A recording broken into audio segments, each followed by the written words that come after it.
Comme ça, ta grippe va guérir. Ouais. Seigneur Jésus, je te demande de nous donner l'inspiration pour aujourd'hui afin de répondre à tous nos questionnements, à tous nos demandes. Fait que la prière d'aujourd'hui soit reliée à tout ce que nous recevrons. Dans le nom de Jésus, j'ai prié aujourd'hui. Merci. Soyez bénis. Amen. Amen. Amen. Merci. Sois béni aussi, frère. Aujourd'hui, donc, nous parlons d'un autre thème, d'un autre sujet que Hébreu nous a donné. Hébreu, toujours chapitre 1, à partir du verset 5 jusqu'au verset 14. Et ce thème est intitulé Le Fils de Dieu, Jésus-Christ, est supérieur aux anges. Faites-nous la lecture, s'il vous plaît. Alors, Hébreu, chapitre 1, versets 5 à 14. Car auquel des anges Dieu a-t-il jamais dit, tu es mon fils, je t'ai engendré aujourd'hui et encore. Je serai pour lui un père et il sera pour moi un fils. Et lorsqu'il introduit de nouveau dans le monde le premier-né, il dit que tous les anges de Dieu l'adorent.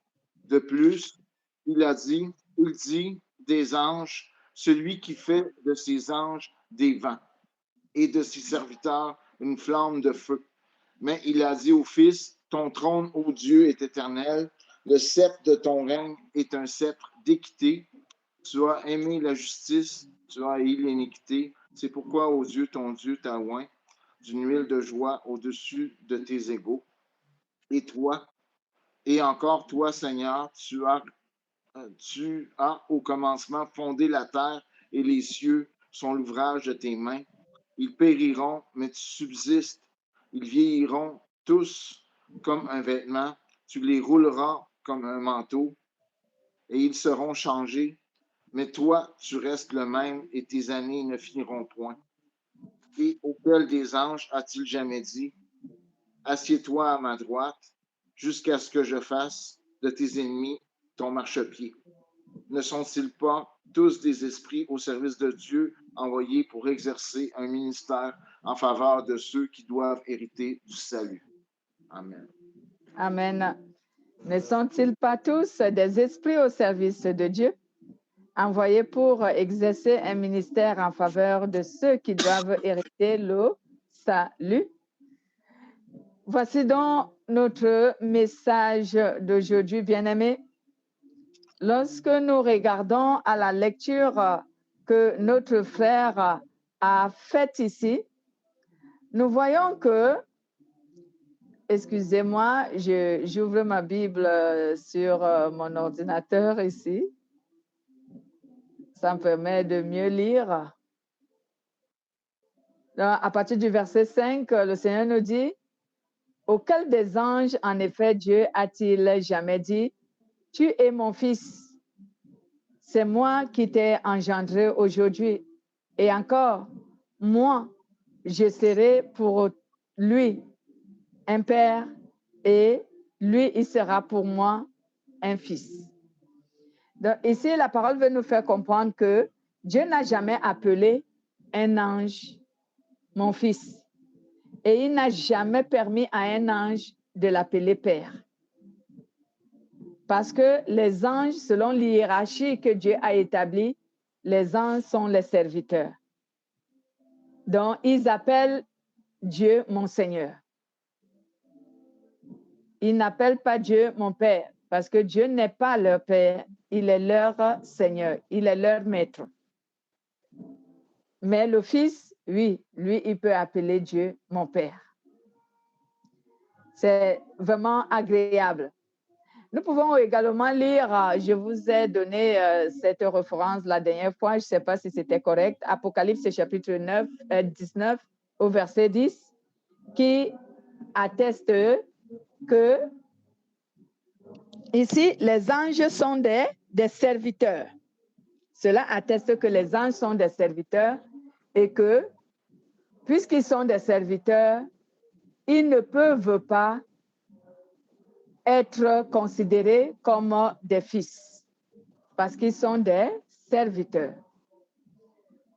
Apocalypse, chapitre 19, au verset 10. Apocalypse, chapitre 19, verset 10. Il Oui.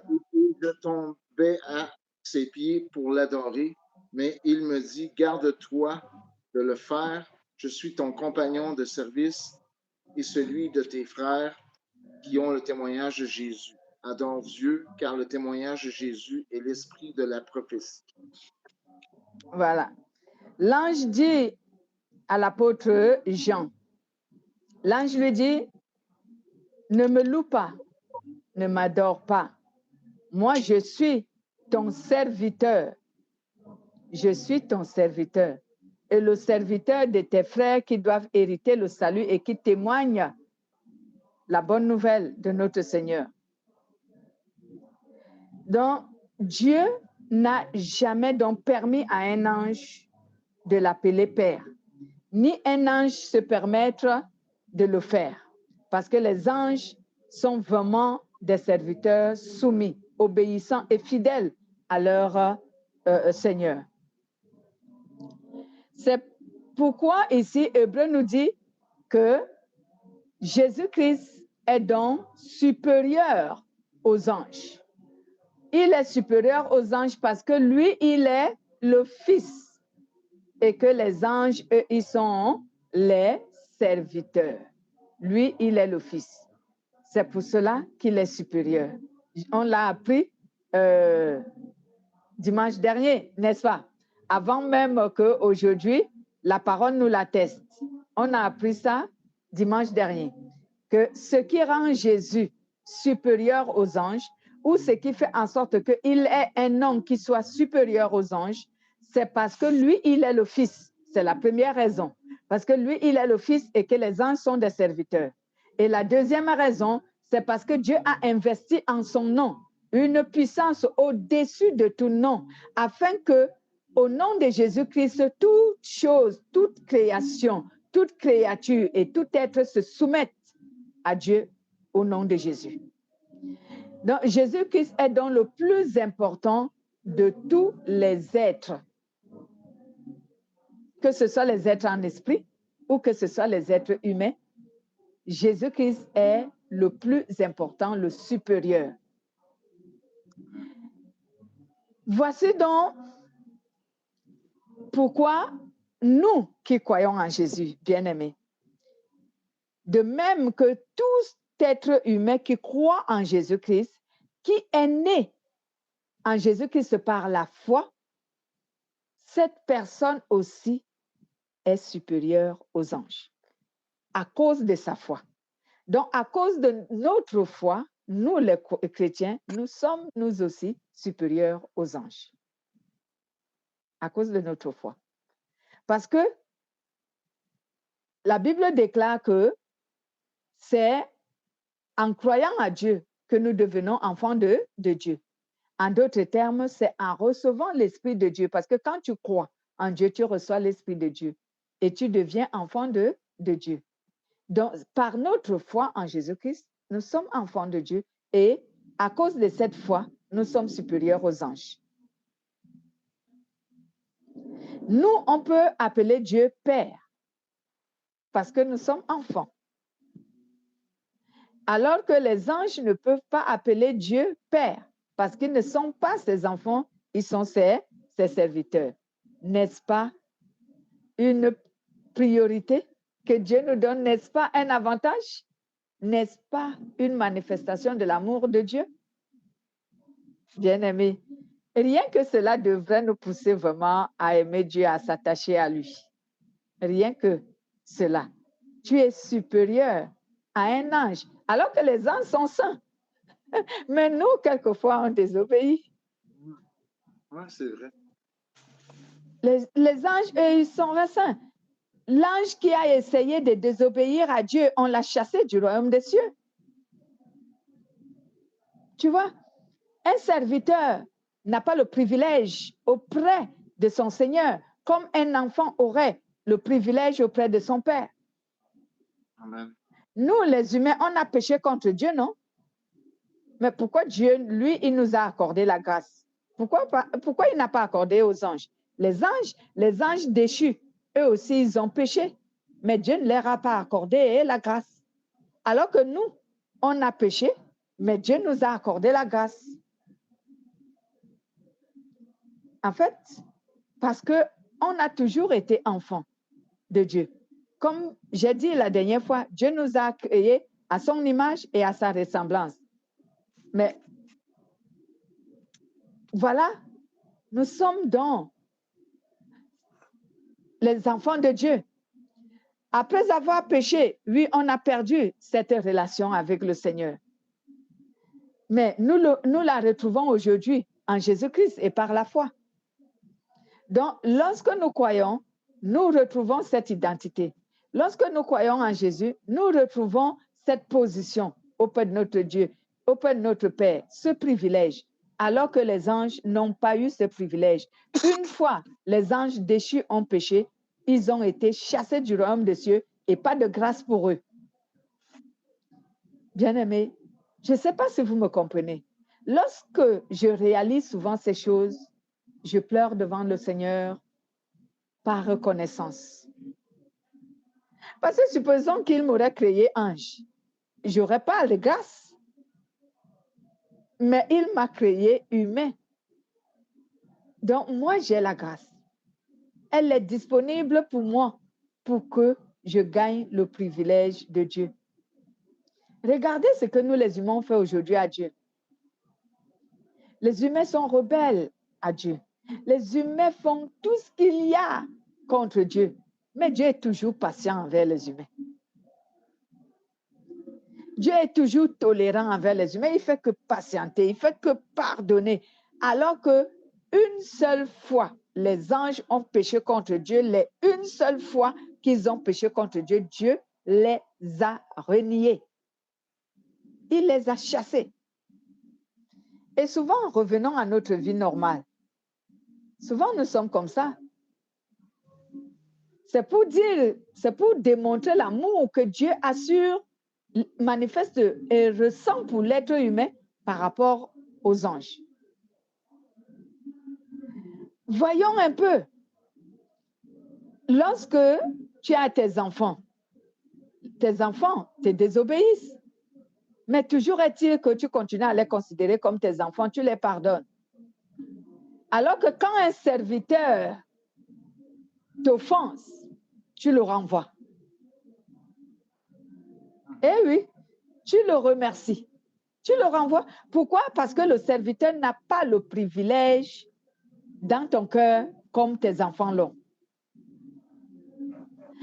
Avec tes enfants, vous êtes attachés par un lien de sang.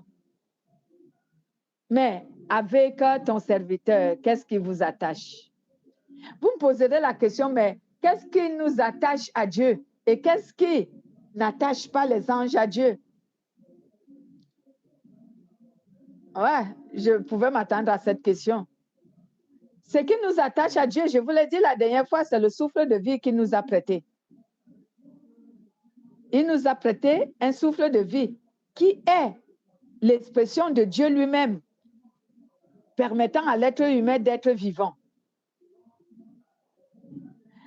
Alors que quand Dieu a créé les anges, il ne les a pas soufflé un souffle de vie. Les anges n'ont pas le souffle de vie de Dieu. Mais nous, nous l'avons. Et cela fait en sorte que Dieu nous aime beaucoup. Et deuxièmement, la manière que Dieu a créé l'homme. Quand Dieu a créé toutes choses, quand vous lisez bien la Bible, hein, lorsque Dieu créait toutes choses, il parlait. Il disait une parole et la chose s'accomplissait. Mais quand il a créé l'homme, il n'a pas dit une parole. Il a formé l'homme avec ses mains.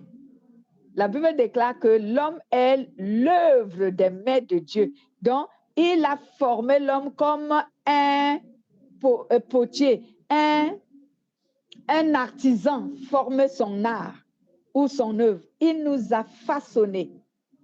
Après nous avoir façonnés avec les mains, ses propres mains, en prenant l'argile qui est la terre, il nous a façonnés et après il nous a soufflé le souffle de vie pour qu'on devienne humain.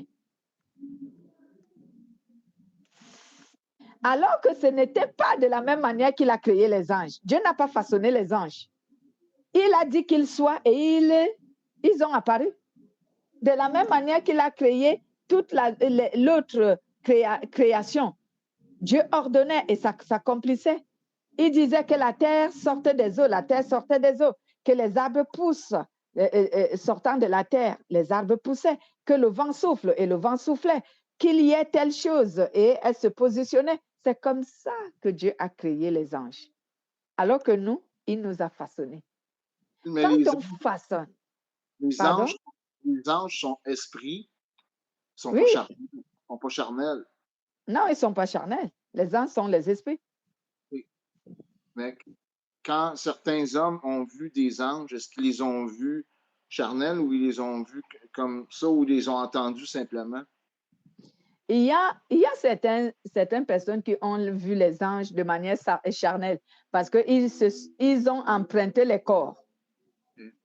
Ils ont emprunté les corps parce que les esprits ont cette possibilité de s'emprunter un corps pour apparaître à un humain. Les esprits ont cette capacité. Voilà. Donc, certaines personnes les ont vus de manière charnelle, donc naturelle. Certaines personnes ne les ont pas vus, mais ils les ont entendus. Voilà. Donc, je reviens à ce que je disais, que les anges, Dieu ne les a pas façonnés avec ses mains. Essayons de voir souvent un exemple.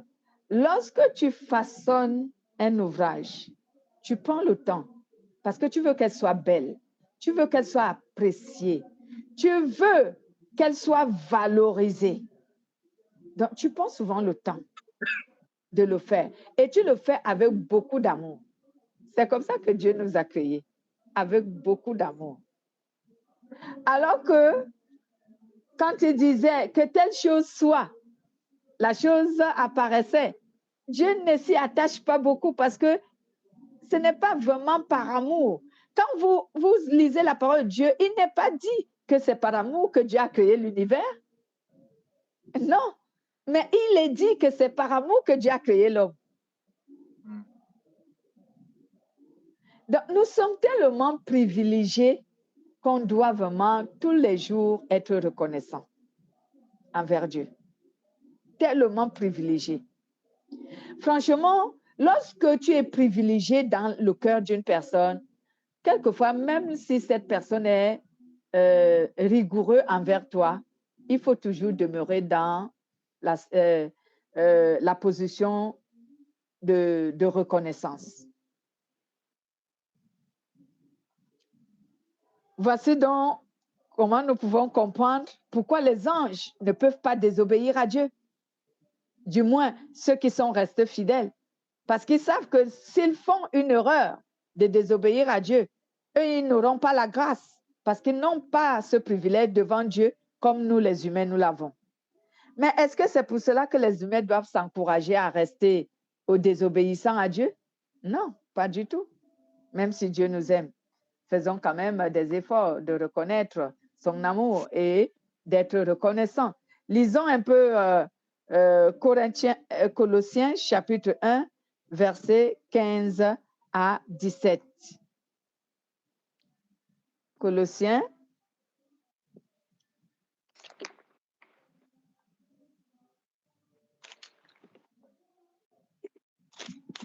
Oui. Oui, allez-y. C'est Colossiens. Chapitre 1, versets 15 à 17. Colossiens, OK. Il est l'image du Dieu invisible, le premier-né de toute la création, car en lui ont été créées toutes les choses qui sont dans les cieux et sur la terre, les visibles et les invisibles, trône, dignité, domination, autorité. Tout a été créé par lui et pour lui. Il est avant toute chose et toute chose subsiste en lui. Il est la tête du corps de l'Église. Il est le Non, c'est commandement. bon. N'allez pas à 18. Limitez-vous au 17. Merci, frère. Donc, la Bible nous dit ici, il est l'image du Dieu invisible, le premier-né de toute la création.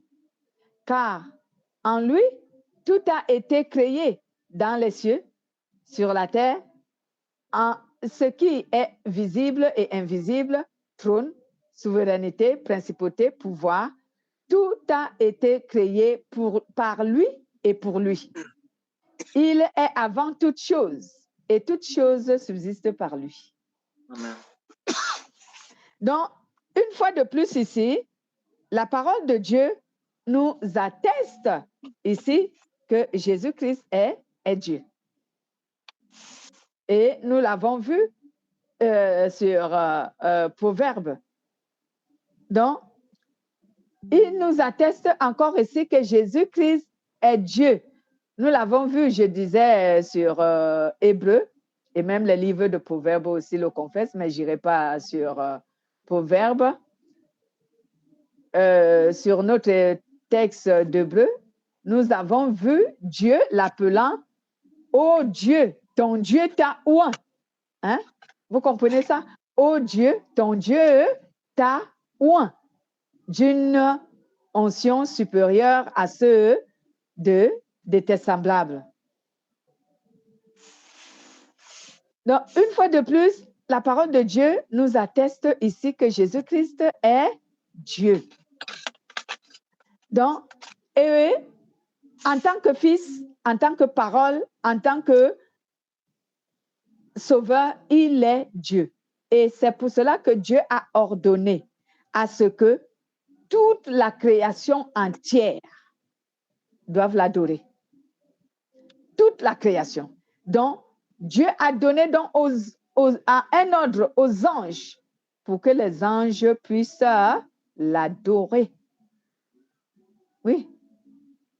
Pour que les anges puissent l'adorer et que toute la création entière puisse adorer Jésus. Pourquoi? Parce qu'il a aimé la justice et il a haï l'iniquité. Parce qu'il est Dieu, parce qu'il est Fils. Il est donc digne de recevoir la louange, que ce soit des hommes, que ce soit des anges. Ils doivent tous l'adorer. Amen. Parce qu'il est Dieu. Lisons Apocalypse chapitre 6, versets 11 à 14. Apocalypse. 6, 11 à 14. Une robe blanche fut donnée à chacun d'eux et il leur fut dit de se tenir en repos quelque temps encore. Chapitre 6. 6. Oui. Tu es au chapitre 6, au verset 11. Oui, verset 11, chapitre 6, verset 11. Une robe blanche fut donnée à chacun d'eux. C'est ça que j'ai dans. Oui, allez-y. Mm-hmm. Une robe blanche fut donnée à chacun d'eux et il leur fut dit de se tenir en repos quelque temps encore, jusqu'à ce que fût complet le nombre de leurs compagnons de service et leurs frères qui devaient être mis à mort comme eux. Mm-hmm. Je regardais quand il ouvrit le 6e sceau et il y eut un grand tremblement de terre. Le soleil devint noir comme un sac. Excusez-moi, c'est moi qui ai fait une erreur. Je vous ai donné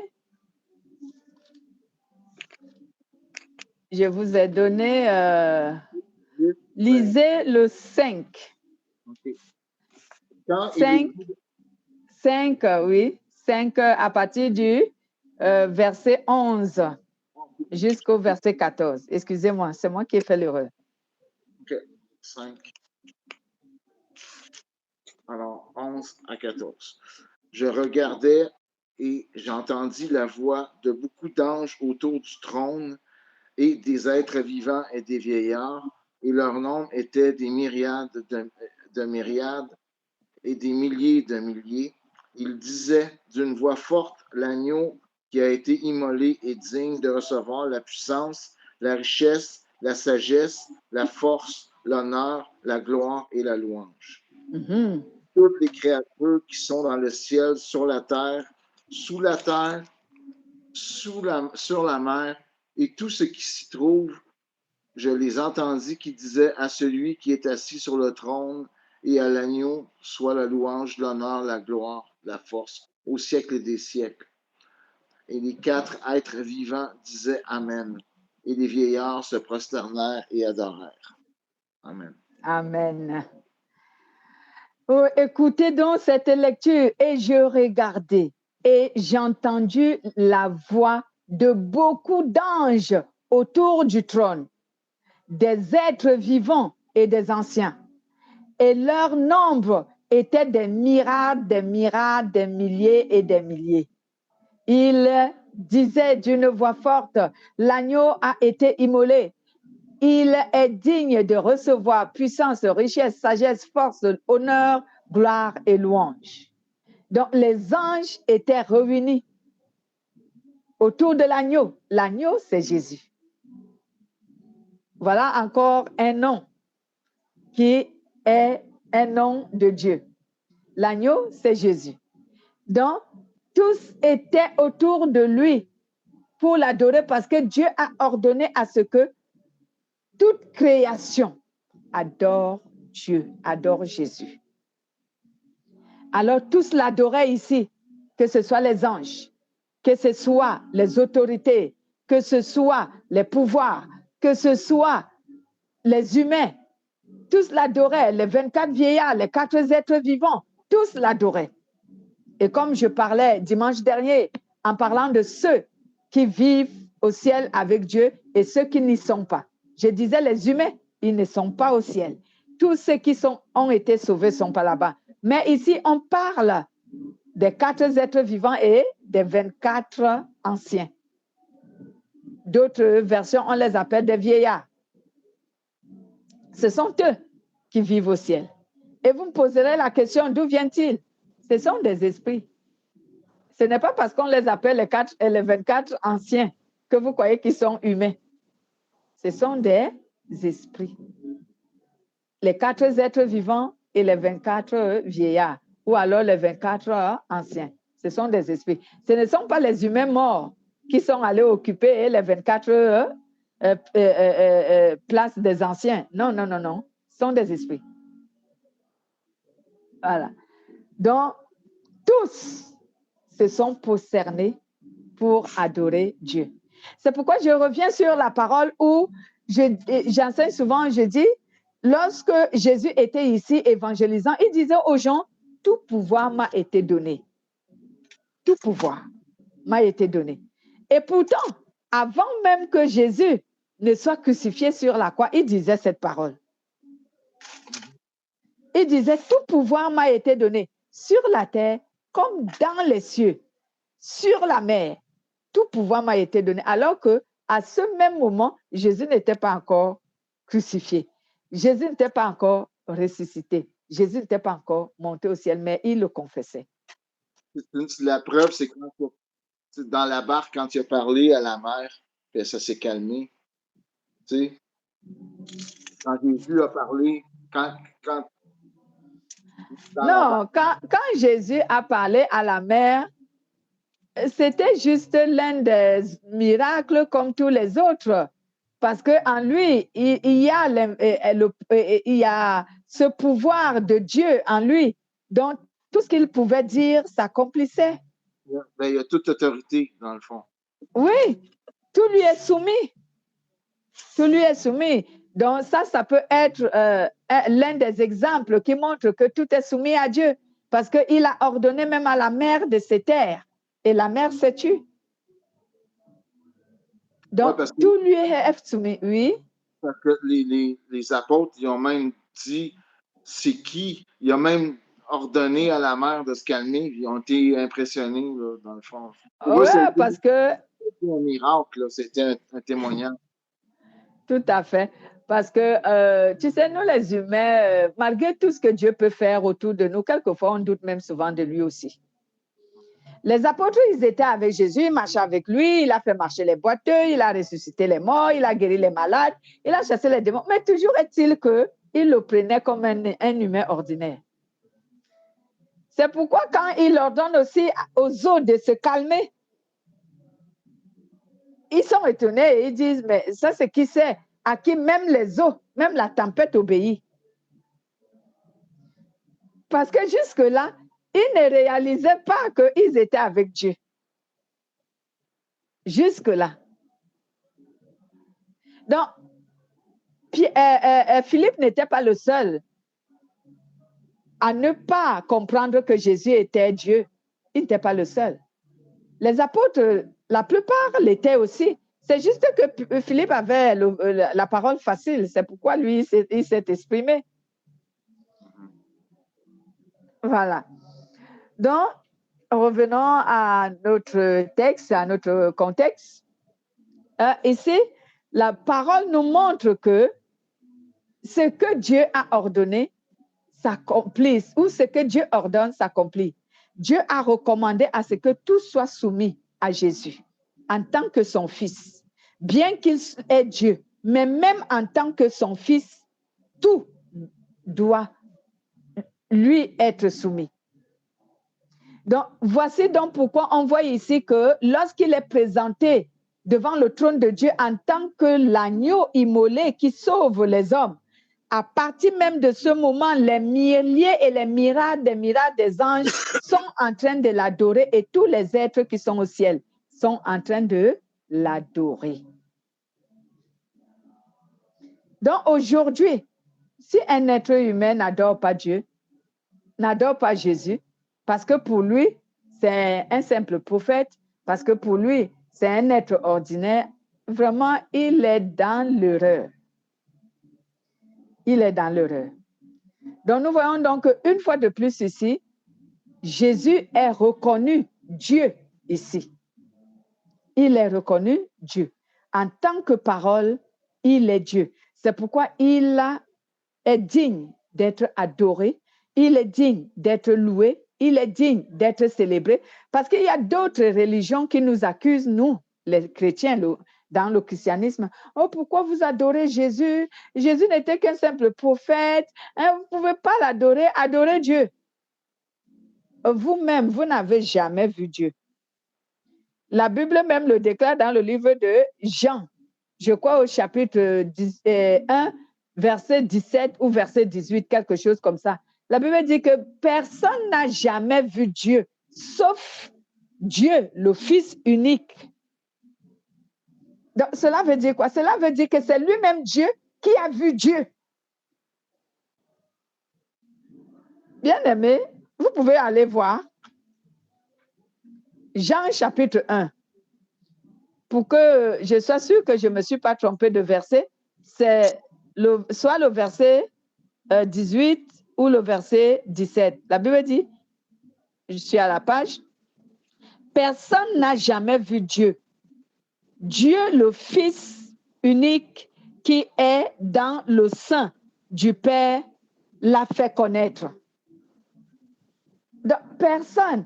Ceux qui nous disent, vous, les chrétiens, vous adorez un être ordinaire, Jésus, ce n'est pas Dieu, mais vous le louez, vous l'adorez, vous le vénérez. Non, ce n'est pas correct, c'est vous qui êtes dans l'erreur. Il faut adorer Dieu.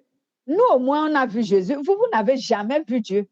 Le Dieu que vous dites adorer, vous l'avez vu où? Qui vous l'a présenté? Nous, au moins, Jésus nous a présenté Dieu. Vous, qui vous a présenté Dieu? Eh oui, bien-aimé. On discute souvent avec les membres des autres religions. Ils ne croient pas en Jésus. Mais nous, Jésus nous a présenté Dieu. Eux, qui les a présenté Dieu? Un Dieu imaginaire qu'ils n'ont jamais vu. Bien-aimé, tu ne peux pas adorer Dieu et qu'il ne se manifeste pas à toi. Lui-même, il a dit dans sa parole, si quelqu'un me cherche de tout son cœur, je vais me laisser trouver. Même si tu ne le vois pas avec tes yeux charnels, mais Dieu va se manifester à toi pour que tu saches qu'il existe. Prenons le cas d'Abraham. Quand Abraham a commencé à chercher Dieu, vous croyez que Dieu s'est manifesté à Abraham tout simplement comme ça par bonté? Si vous lisez bien la Bible, vous allez comprendre qu'à un moment donné, Abraham avait consulté d'autres dieux avant de rencontrer le vrai Dieu. Il a consulté d'autres dieux et il a vu, il avait même dit à son père que je n'ai jamais, aucun de ces dieux dont tu me parles ne m'a jamais répondu. Mais lorsque j'ai prié un Dieu inconnu que je n'avais jamais vu, lui, il s'est manifesté. Abraham, lisez bien la parole de Dieu, vous allez comprendre. Abraham a prié Dieu sans l'avoir vu. Parce qu'il était tellement tourmenté dans la situation qu'il avait pour sa femme et tout le reste, qu'à ce moment-là, il y avait tellement de l'idolâtrie qu'il allait auprès d'autres dieux pour essayer de trouver une solution pour sa femme, mais rien du tout. Et au point où lui-même, il n'avait même plus envie de rester là où il était, avec, si je peux dire, dans sa terre natale. Il ne voulait plus rester là-bas. Et finalement, quand il parle à un Dieu vaguement comme ça, inconnu, ce Dieu se manifeste à lui. C'est à partir de là qu'Abraham a commencé à entendre la voix de Dieu.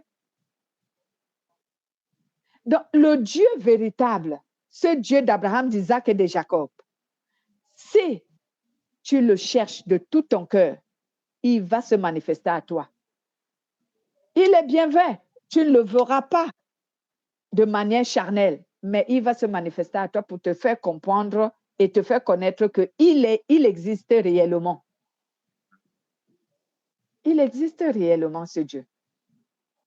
Mais il y a des autres religions, ils parlent de Dieu, mais Dieu ne s'est jamais manifesté à eux. Et ils disent que nous, on est dans l'erreur, c'est eux qui sont dans la vérité. Qui nous montre comment Dieu s'est déjà manifesté à eux? Malheureusement, ce n'est pas le cas. Ils n'ont aucun signe, aucune preuve qui nous montre leur Dieu. Donc, bien aimés, nous voyons donc ici que si nous revenons sur Hébreu, nous dit qu'il n'y a aucun ange à qui Dieu a dit « Assieds-toi à ma droite et je ferai de tes ennemis ton marchepied ». Mais à son Fils, il l'a dit. À Jésus-Christ, il a dit que « Assis-toi à ma droite et je ferai de tes ennemis ton marchepied ». Bien-aimés, qui sont le marchepied de Jésus? Qui sont les ennemis de Jésus ici? Donc Dieu va mettre, assujettir sous ses pieds.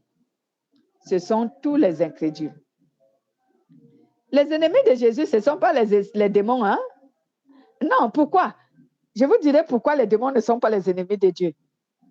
Parce que les ennemis sont déjà les démons sont déjà condamnés. L'ennemi de Dieu, ce n'est pas Satan. C'est juste, c'est un adversaire. Mais il est déjà condamné. Bien aimé, lorsque quelqu'un est déjà condamné, il t'influence encore? Non. Tu l'as déjà vaincu. Mais les ennemis de Dieu ici, ce sont les incrédules. Tous ceux qui ne veulent pas croire, ils sont ennemis de Dieu. Donc, ce sont eux que Dieu va assujettir au dernier jour. Satan, lui, il est déjà assujetti. Il est déjà condamné. Lorsque vous lisez la Bible, vous verrez que Satan, après la guerre qu'il y a eu au ciel, nous, on a appris ça aujourd'hui dans notre thème du combat spirituel. Donc, je vous invite, lorsque je mettrai la vidéo, allez écouter ce thème du combat spirituel parce qu'on a commencé à apprendre ce que c'est que le combat spirituel. Donc, lorsqu'il y a eu la guerre au ciel et que Satan a été chassé du ciel, à partir de ce moment, il a été vaincu. Lui et c'est les 1/3 des anges qu'il a corrompus. Donc, Dieu, pour lui, l'adversité ou l'inimitié de Satan n'a plus d'importance pour lui parce que Dieu l'a vaincu. Mais les hommes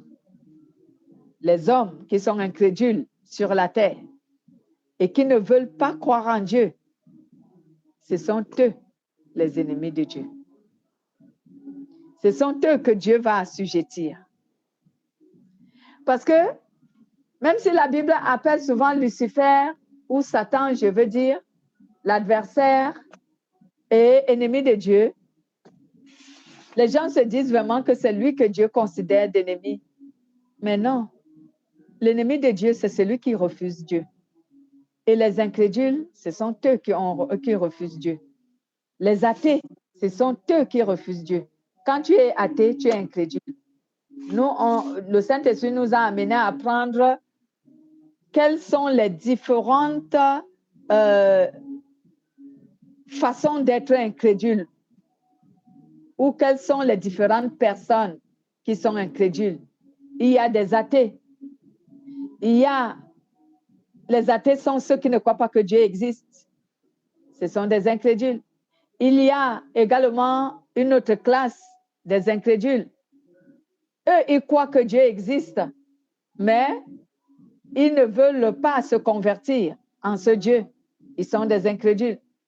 Il y a une autre classe. Ce sont les faux croyants. Ils viennent à Dieu pour le croyant ils vont le tromper. Ils sont présentement dans le milieu de Dieu, dans le peuple de Dieu, mais ils ne croient pas en Dieu. Ils ne lui obéissent pas. Ce sont des incrédules. Donc ici, quand tu es un incrédule, tu es un ennemi de Jésus-Christ. Parce que tu ne veux pas croire au salut qu'il t'a amené. Alors tu seras assujetti. C'était donc à ce niveau que Hébreu nous a parlé sur son premier chapitre. Y aurait-il des interventions?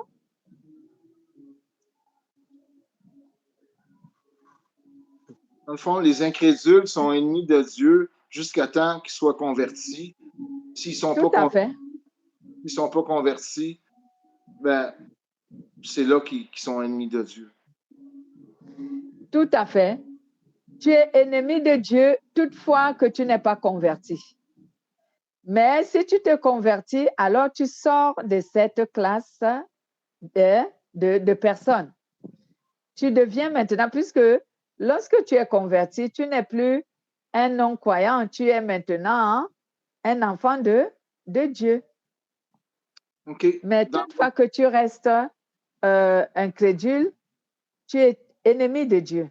Parce que celui qui est incrédule est celui qui aime le monde plus que Dieu. J'ai une question. Oui. C'est une question quand même assez large. Tu sais, quand on parlait qu'il y avait un livre que le nom des enfants de Dieu était écrit dedans. OK? Oui, sur notre enseignement de fin de temps. Mais est-ce qu'il peut y avoir des ennemis de Dieu que leur nom est marqué?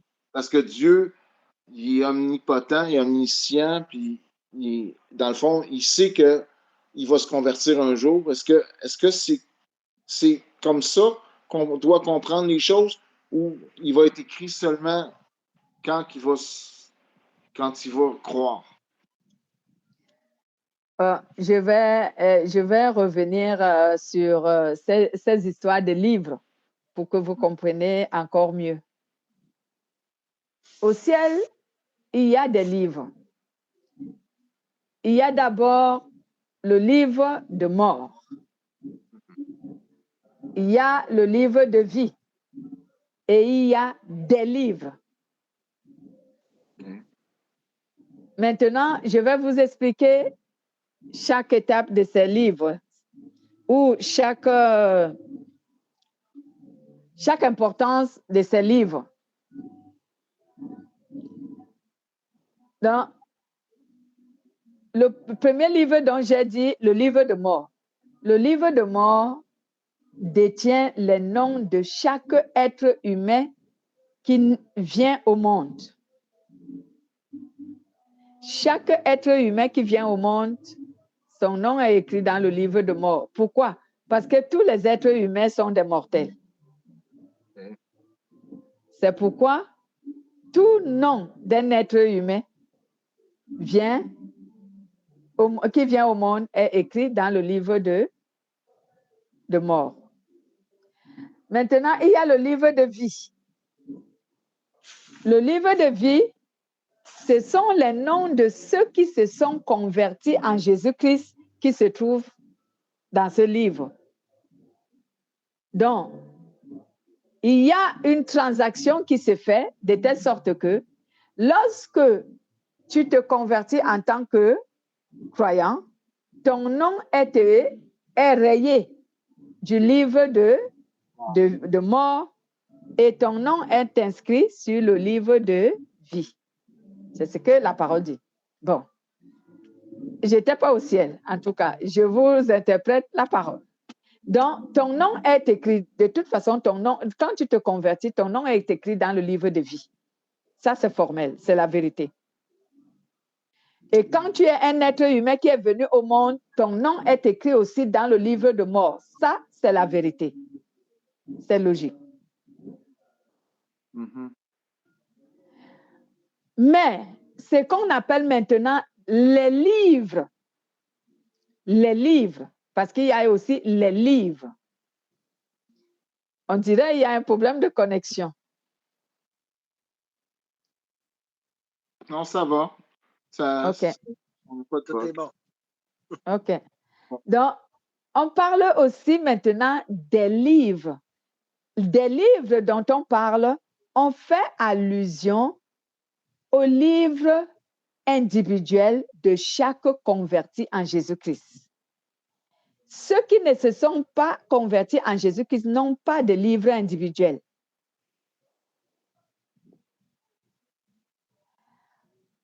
On va essayer de lire Apocalypse chapitre 20. Bien-aimés, lisez à partir du verset 11. Apocalypse chapitre 20. Allons-y. 20, verset 11. Puis je vis un grand trône blanc et celui qui était assis dessus. La terre et le ciel s'enfuirent devant sa face, et il ne fut plus trouvé de place pour eux. Et je vis les morts, les grands et les petits qui se tenaient devant le trône. Des livres furent ouverts, et un autre livre fut ouvert, celui qui est le livre de vie. Et les morts furent jugés selon leur œuvre, d'après ce qui était écrit dans ces livres. Ce que je Amen. Non, vous pouvez vous arrêter là. Vous avez vu où la place est écrite ici, et j'ai vu les morts, les grands et les petits, debout devant le trône. Les livres des livres furent ouverts, et un autre livre fut ouvert, qui est le livre de vie. Donc, des livres qui furent ouverts, c'est les livres des personnes qui se sont converties. Quand tu te convertis en Christ, tu as un livre spécial pour toi qui est ouvert. Ce livre sert à quoi? Tout ce que tu accomplis comme œuvre sur la terre à partir du moment où tu t'es converti, attention, ce n'est pas avant la conversion. À partir du moment où tu t'es converti, tout ce que tu fais en bien, en mal, est écrit dans ce livre. Parce que pour ceux qui sont des croyants ou pour ceux qui ont été des croyants et qui ont abandonné la foi, c'est à partir de ces livres qu'on va les juger. C'est là, quand il dit que son peuple va être jugé les premiers avec ces livres-là. C'est ça, exact. Hein? Parce que pour celui qui n'a pas été converti, il n'a pas besoin d'un livre. Lui, il est déjà condamné d'avance parce qu'il a refusé le salut. Donc, il n'a pas besoin d'un livre. Mais lorsque tu viens de te convertir, à ce moment, un livre personnel s'ouvre pour tes œuvres. Les bonnes et les mauvaises seront écrites sur ce livre. Et tu seras jugé à partir de ce livre. Donc, ici, votre question parlait de ces livres, n'est-ce pas? Vous pouvez me réitérer votre question? Ma question, c'était que je voulais savoir si, vu que Dieu est omniscient, omnipotent, si, je veux dire, le fait que quelqu'un qui, mettons, qui est dans on parlait qui est quelqu'un qui est opposé à Dieu, qui est un... À Dieu qui est un incrédule. Les incrédules. Je voulais savoir si le nom des incrédules était déjà dans le livre, mais là, c'est clair que s'ils ne sont pas convertis, ils n'ont pas de livre encore. Voilà. Donc, si un incrédule n'est pas encore converti, il n'a pas encore de livre. Son nom est toujours inscrit dans le livre de mort. Voilà. Il n'est pas dans le livre de vie, puis il n'y a pas de livre personnel. Il n'a pas de livre personnel. Son nom n'est pas non plus dans le livre de vie. Amen. Une autre préoccupation? Tu n'as pas accès à ces livres-là, toi, Madeleine, hein? Oh là là! C'est sûr que si j'ai accès à ces livres, je vais retrancher le nom de ceux qui font du mal.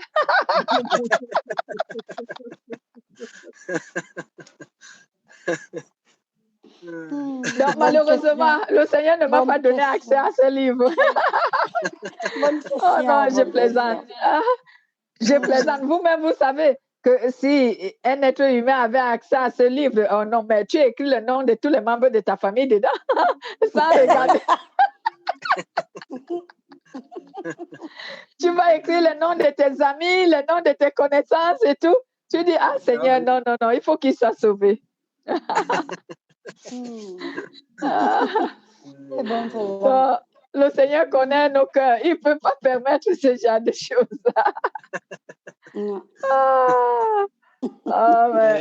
Mais ça veut dire aussi que si on recule dans le passé, lorsque Jésus était en présence de chair, à travers les apôtres, même eux avaient de la misère à croire et à avoir la foi.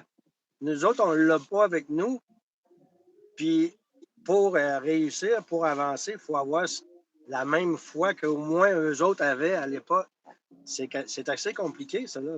Ça prend une foi qui résiste à tout. Là. Ça veut dire ça prend une foi inestimable. C'est voir sans voir. Hein?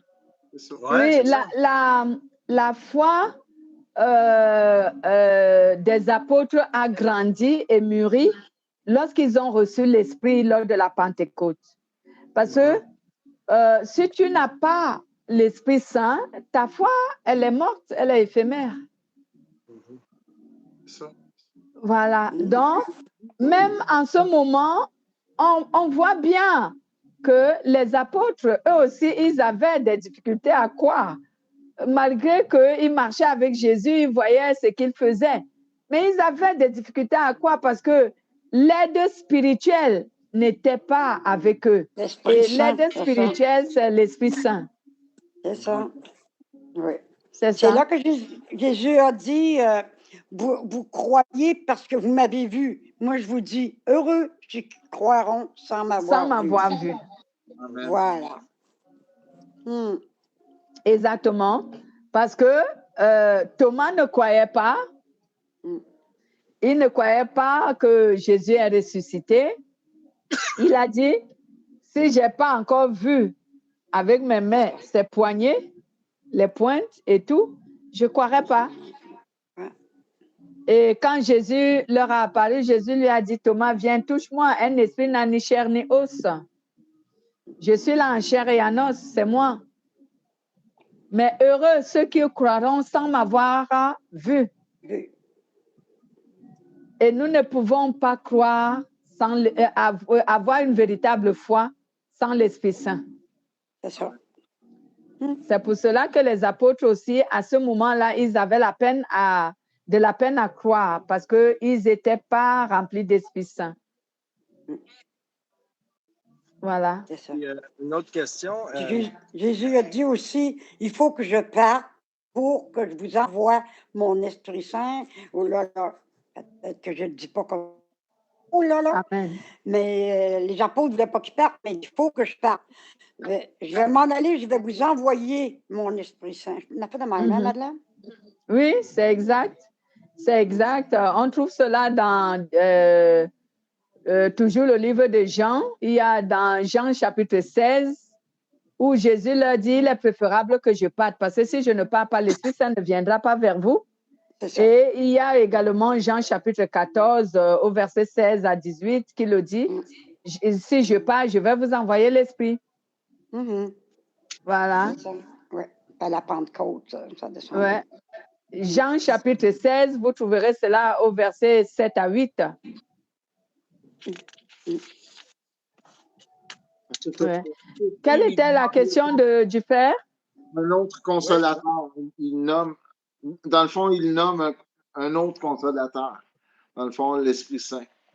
L'Esprit Saint, ouais, dans le fond, c'est que tant que la parole n'était pas partie pour maintenant manifester la forme de l'Esprit, l'Esprit n'allait pas venir. Donc, il fallait que Jésus parte pour que l'Esprit revienne. L'Esprit Saint revient, c'est ça. Mais l'Esprit était déjà sur la terre. Mais seulement, il n'était pas encore donné aux hommes.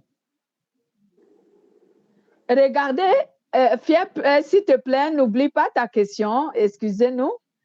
Donc, regardez le début de la Bible. La Bible dit, au commencement, Dieu créa le ciel et la terre. Mais l'Esprit Saint mouvait au-dessus des eaux. Des eaux. Donc, l'Esprit Saint a toujours été présent. Même quand Jésus était ici, en tant que sauveur, Messie, l'Esprit Saint était là avec lui. Déjà, nous savons que c'est l'Esprit Saint qui l'a conçu, non? Et que tous les miracles et l'enseignement et les prodiges qu'il a fait, il a fait cela par la puissance de l'Esprit Saint. Lui-même, il a dit un jour dans Matthieu chapitre 12, comme témoignage, il a dit à ceux qui l'insultaient en disant, tu chasses les démons par Béelzébut. Il leur a dit que c'est par l'Esprit de Dieu que moi je chasse les démons. Donc l'Esprit Saint était là, mais à la seule condition que cela n'a jamais été donné aux hommes. Il fallait que Dieu ordonne à ce que l'Esprit Saint puisse maintenant habiter les hommes pour que ce dernier puisse incarner les hommes et commencer à œuvrer avec eux. Donc, c'est ça le mécanisme. Merci. Frère Pierre, allez-y. Oui, quand on demande, mettons, une guérison, autrement dit, quand on se sert des dons, quand on demande une guérison ou autre, ça se fait presque automatiquement dans le temps qui vient après, là, dans les minutes qui vont suivre, parce que une guérison, il ne faut pas trop que ça tarde non plus. Mais quand on fait une demande comme ça, c'est assez rapide. Mais quand on fait une demande qui est comme en dehors des dons, ça peut prendre, c'est le temps de Dieu qui c'est pas le même que le nôtre, là, son temps. Non. Fait que c'est quoi qui fait qu'il y a une si grande différence entre les deux? Un va être presque sur le champ, la guérison, puis l'autre, si on demande à avoir de l'aide, je sais pas, on dirait que ça prend une éternité, là. Ça nous semble long. C'est la volonté de Dieu, moi, je pense. Ouais, c'est la volonté de Dieu, c'est Dieu qui décide. En fait, j'ai souvent dit aux gens, je commence par cette exhortation, j'ai souvent dit aux gens, comme récemment, je l'ai dit même encore, parce que j'ai des phrases que je répète très souvent. Oui. Quand vous voulez quelque chose de Dieu, accomplissez les conditions qui vont avec. C'est vrai.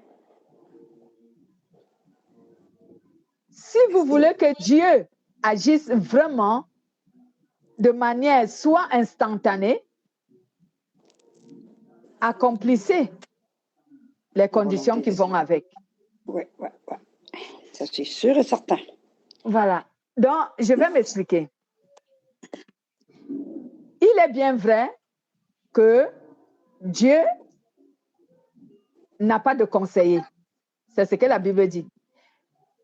Et Dieu n'a pas d'ordre à recevoir de nous. Justement. Dieu fait les choses, il fait les choses comme il veut et quand il veut. Voilà. Mais il peut arriver qu'un être humain pousse Dieu à agir de manière instantanée. C'est qu'il ne voulait pas, mais tu le pousses à le faire de manière instantanée. C'est possible. Parce que quelque part dans la parole de Dieu, je crois que c'est dans le livre d'Ésaïe. Ésaïe, le chapitre m'échappe un peu, je ne m'en souviens pas beaucoup. C'est dans le livre d'Ésaïe où la parole de Dieu nous dit ici que Dieu dit, lorsque je décide de faire du bien à un être humain et que par la suite, cet être humain se détourne de ma justice, je vais regretter le bien que j'avais décidé de lui faire et je ne ferai plus rien. Mais lorsque je décide également de faire du mal à un être humain et que cet être humain quitte le mal qu'il faisait, qui me mettait en colère et qui se range dans ma justice, je vais aussi regretter le mal que j'avais décidé de lui faire et je lui ferai du bien. Amen. Je vous donnerai ce verset, ce chapitre. Je vais pas, si je vais le chercher, je vais le trouver, mais nous n'avons pas le temps. Mais cela se trouve dans le livre d'Ésaïe. Alors, il est écrit aussi que tu ne dois pas mettre ton Dieu à l'épreuve. Tout à fait. On ne tente pas Dieu. Voilà. Donc, ici, lorsque je dis qu'il faut mettre toutes les conditions, il faut accompagner ton vœu, ton souhait, ton désir avec la volonté de Dieu. C'est ce que j'appelle ici accomplir toutes les conditions qui vont avec. Parce que les conditions qui permettent à Dieu et qui font en sorte que Dieu ne résiste pas à intervenir dans la vie d'une personne, c'est la sainteté. Je l'ai toujours dit, la sainteté. Quand tu vis dans la sainteté, tu vas devenir comme un magicien. Les gens penseront que tu es comme un magicien. Parce que tout ce que tu demandes à Dieu, je t'assure qu'il va te l'accorder. Et les gens vont se demander qu'est-ce qui se passe. Quelquefois de manière instantanée. Ça dépend de la situation. Je prends un exemple. Lorsque la chose est urgente, prenons l'exemple de, on l'appelle comment? Le roi Ézéchias. Le roi Ézéchias était malade. Vous trouverez cela dans le livre d'Ézéchiel et même dans Ésaïe aussi. Le roi Ézéchias était malade. Et alors, c'était un problème urgent. Dieu avait décidé que le roi Ézéchias va mourir. Il l'avait décidé. Alors, il a envoyé le prophète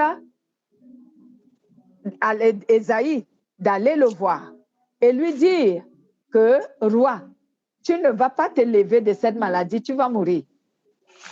Lorsque le roi Ézéchias a écouté le message de Dieu, il s'est tourné face contre le mur et il s'est mis à prier. Il a prié en disant à Dieu, certainement, tu es Dieu et tu peux décider ce que tu veux. Parce que la vie, c'est toi qui me l'as donnée. Mais souviens-toi, j'ai été fidèle envers toi. Depuis que tu m'as nommé roi, j'ai été fidèle. Mais encore, tu m'as confié des tâches pour ton peuple que je n'ai pas encore terminé d'accomplir. Maintenant, tu veux me retirer la vie? Laisse-moi au moins terminer d'accomplir les tâches que tu m'as données.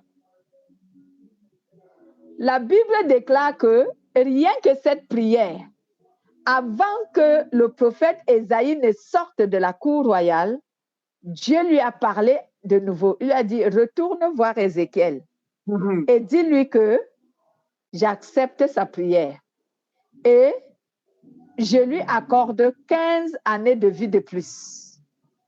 C'était instantané. Ça n'a pas mis du temps. C'était instantané. Et Ésaïe est reparti. Et il a rapporté la nouvelle au roi Ézéchias. Mais comme il y a toujours des rituels à faire à leur époque, comme il n'y avait pas le Saint-Esprit, il y avait certains rituels à faire parce que je pense que Ésaïe lui a demandé que de combien de degrés veux-tu que le soleil recule? Bon, à notre époque, on n'a plus besoin de ces rituels. Nous, on a le Saint-Esprit. On n'a plus besoin de ça. Nous, dans notre époque, à notre époque, on a juste besoin de la parole. Rien que la parole. Lorsque nous déclarons une parole, elle s'accomplit. Oh là. Allô? On est là, on est là. On est là. Oh là là. On dirait que la connexion vraiment déconne. La connexion a des problèmes. Voilà, donc, le roi Ézéchias a retrouvé la santé. Qu'est-ce que j'appelle condition ici réunie? Le roi Ézéchias avait rappelé à Dieu qu'il était fidèle. La fidélité, c'est la sainteté. Il a dit à Dieu, j'ai toujours été fidèle. Depuis que tu m'as nommé au roi, je ne t'ai pas désobéi. J'ai toujours fait ce que tu m'as demandé. Et ensuite, j'ai encore ton travail à terminer. Je n'ai pas encore fini. Et tu veux me retirer la vie? Non. Accorde-moi des années de vie pour que je termine le travail que j'ai commencé. C'était ça les conditions. C'était ça les conditions que Dieu recherche pour que tu l'amènes à agir de manière instantanée. Mais souvent, nous, aujourd'hui, on veut que Dieu agisse de manière instantanée, mais les conditions ne sont pas réunies. Nous n'avons rien fait pour le pousser à agir de manière instantanée. C'est pour cela que vous voyez aujourd'hui, beaucoup de pasteurs vont commander la magie. Et beaucoup de chrétiens ne reçoivent pas le véritable exaucement venant de la part de Dieu parce que toutes les conditions ne sont pas réunies. Je répète, la véritable condition que Dieu voudrait pour agir instantanément à travers un homme ou dans la vie d'un homme, c'est la sainteté. Reste dans la sainteté et tu verras. Tu ordonneras une parole et elle s'accomplira. Vous croyez que les apôtres étaient différents de nous? Les apôtres étaient des mêmes personnes que nous. Le même Saint-Esprit qui a animé les apôtres, c'est celui-là qui est avec nous aujourd'hui. Mais pourquoi il n'œuvre pas aussi puissamment? Parce que nous n'avons pas la sainteté. Les croyants d'aujourd'hui, on est tellement départagés. On aime le monde, on suit Dieu. On aime le monde, on suit Dieu. Ça ne fonctionne pas, ça ne peut pas marcher. Dieu ne peut pas libérer sa puissance pour nous. Et pourtant, sa puissance, elle est disponible, elle est là. Le Saint-Esprit est là, non? C'est le Saint-Esprit et la parole de Dieu qui sont la puissance de Dieu. Le Saint-Esprit est dans le monde, la parole de Dieu est dans le monde. Elle est là. Mais les hommes trouvent ça, ils trouvent que les choses sont, que l'obéissance est compliquée. Ils trouvent que devenir saint est compliqué parce qu'ils ne veulent pas se libérer du monde auquel ils se sont attachés. Bien-aimé, c'est ça. Donc, voici la première réponse. Tu peux donc pousser Dieu à agir de manière instantanée si tu vis dans la sainteté. Tu peux le pousser à le faire. Mais ça dépend de l'urgence de la situation. C'est pour ça que j'ai pris l'exemple de la santé du roi Ézéchias qui était menacé. C'était urgent. Et là, Dieu a agi aussi de manière urgente. Maintenant, lorsque la situation n'est pas urgente, supposons que je dis à Dieu, Seigneur, je veux me marier. Prenons cet exemple. Alors, et le Seigneur trouve que le mariage de Madeleine n'est pas urgent. Alors, il peut me faire attendre. Cela ne veut pas dire qu'il ne m'a pas exaucé.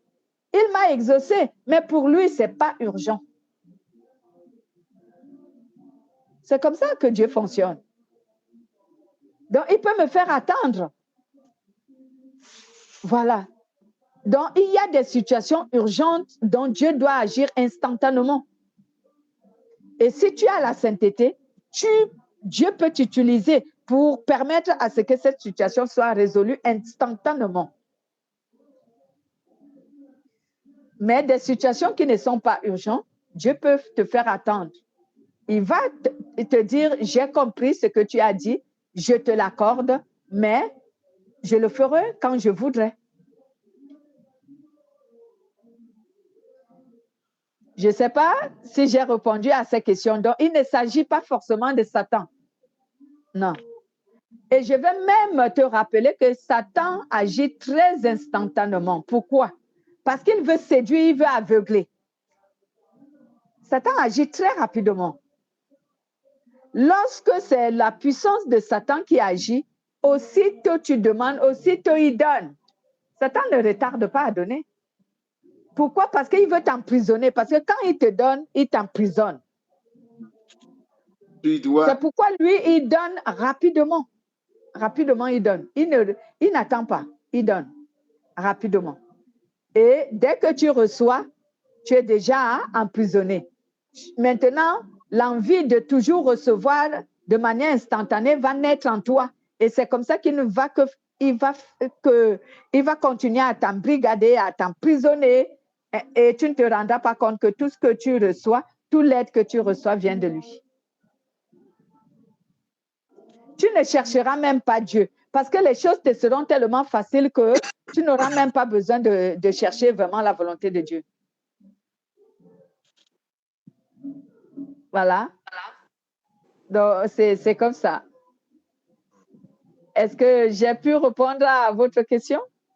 Ben oui. Ben oui, ben oui. Plus qu'on l'espérait.